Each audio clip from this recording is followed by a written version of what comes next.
Some of the key things that one should know about synthesis are the following.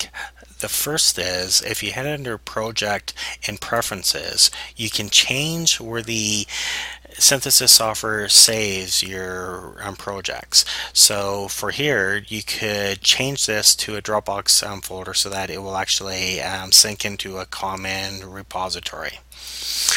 Another key feature is under project settings to work with the abstract keywords. And the abstract keywords is where synthesis will highlight these words in the abstract or in the full text if you choose to put them there.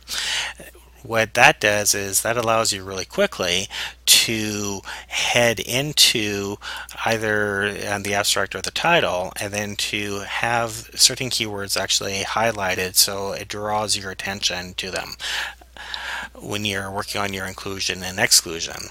The third useful tip is that when you're actually working through your abstract in your full text review, you have the um, drop down choice for doing the include or exclude.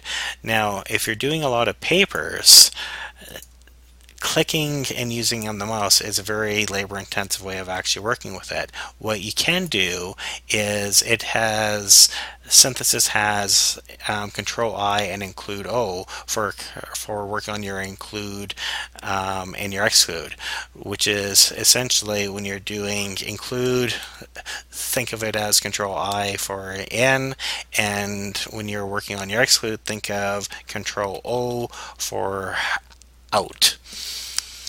Synthesis as well, one more thing that's really important to know is that under your project, your projects are all saved under the synthesis folder in your user home. So if you're wanting to actually make a backup or save it or make a clone of it, you can then just basically copy the folder of your project name.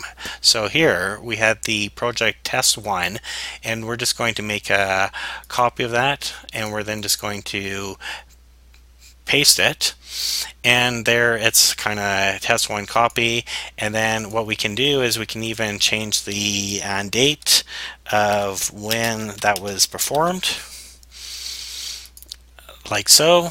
And if we head back to our synthesis software and we go project change project, it will then be listed here so that you then could have multiple copies of your projects.